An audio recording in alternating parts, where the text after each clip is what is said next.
Oh, okay. Anyway. Well, hi out there, all you in YouTube land. I'm gonna work on making a fan shroud for the 6.6 Ford. Kind of had an overheating problem, and oh, the radiator's gone already. Yeah, already took the radiator out. Need to fabricate the fan shroud to make the air be directed right through the radiator core and toward the engine, so hopefully solves that overheating problem. So let's go take a look to see how that's done. So here's the radiator core from the 6.6 Ford, and the core is actually new, so that's not the problem. The problem has to do with airflow, because usually it overheats while it's sitting too long in traffic. As far as fabricating this, I'm going to use sheet metal. It'll be nothing too thick. It doesn't have to be terribly thick or heavy, but sheet metal works easiest for me anyway. Welding it, tack welding it, spot welding it, and forming. So here, let's get started. Anytime you're trying to fabricate something from scratch, sheet metal, sometimes even bracketry stuff, like really thick stuff, it's always best to start off with some type of a template. But of course, if you don't have something that exists, then how do you get a template? Well, you make one. And this is the least expensive way to make actual templates that will work for what you're trying to fabricate out of sheet metal or aluminum or brass. And that is chipboard. It almost sounds like thunder. The chipboard is actually really economical because it's very easy to get, very cheap to get. Most upholstery shops carry it. And it's easy to cut. Okay, that's one of the main things.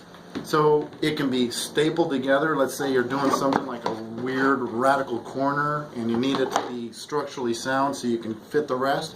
You can actually staple or glue or tape the pieces together and make what you need. But the most important thing is you can literally set it against something and go, oh, I need a piece that goes up and down and this wide. You can mark it for measurements and trim to cut, and now you've got a template to go by. So let's start making the template right now.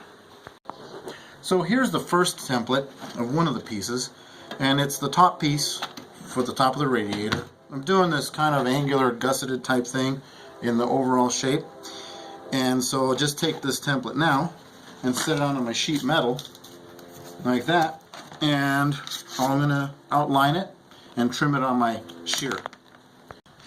Okay, so the template is what I use in order to make the shape onto the piece of sheet metal.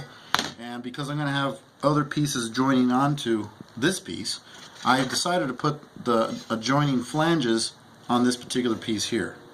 So that when I take another piece of sheet metal, say like this one here, I have an attachment point that I can spot weld or tack weld one point to the other and make it attach. So from this point now, I'm going to go ahead and make the rest of the pieces, and they'll be similar in fashion as far as shape. Alright now, so got 4 individual pieces that I've put together. Now if you're wondering how to put this together without welding it, spot welding it, brazing it, but still get a feel for whether it's coming out right or not, the easiest way, believe it or not, Tech screws.